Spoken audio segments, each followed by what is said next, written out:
night. I actually worked in that office before you.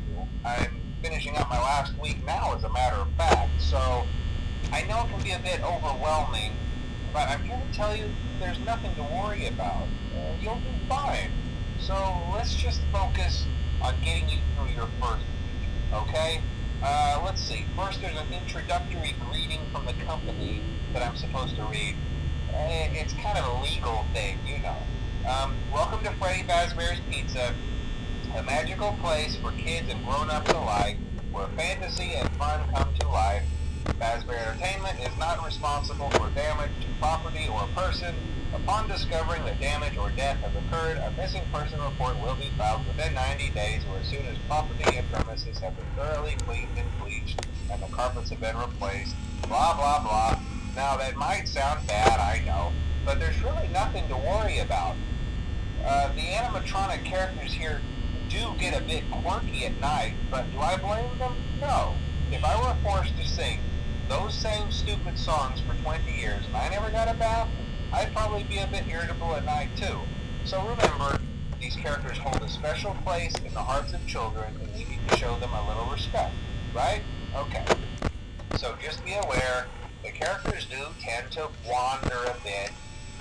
They're left in some kind of free roaming mode at night. Something about their servos locking up if they get turned off for too long. They used to be allowed to walk around during the day too, but then there was the bite of 87. Yeah, it's amazing that the human body can live without the frontal lobe, you know? Now, concerning your safety, the only real risk to you as a night watchman here, if any, is the fact that these characters, if they happen to see you after hours, probably won't recognize you as a person. They'll most likely see you as a metal endoskeleton without its costume on. Now, since that's against the rules here at Freddy Fazbear's Pizza, they'll probably try to forcefully stuff you inside a Freddy Fazbear suit. Now, that wouldn't be so bad if the suits themselves weren't filled with cross beams, wires, and animatronic devices, especially around the facial area. So you can imagine how having your head forcibly pressed inside one of those could cause a bit of discomfort and death. The only parts of you that would likely see the light of day again would be your eyeballs and teeth that pop out the front of the mask. Yeah, they don't tell you these things when you sign up. But hey, first station of the breeze. I'll chat with you tomorrow. Check those cameras and remember to close the doors only if absolutely necessary. Gotta conserve power. Alright, good night.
It might be a good idea to peek at those cameras while I talk, just to make sure everyone's in their proper place, you know.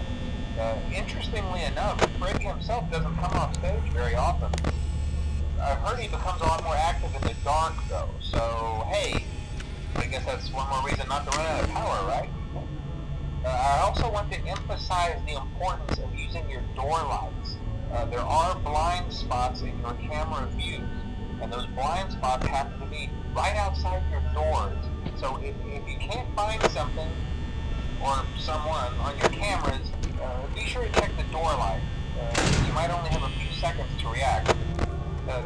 Not that you would be in any danger, of course. I'm not implying that. Also, check on the curtain in Pirate Cove from time to time. The character in there seems unique in that he becomes more active if the camera is remained off for long periods of time. I guess he doesn't like being watched. I don't know. Anyway, I'm sure you have everything under control. Talk to you soon.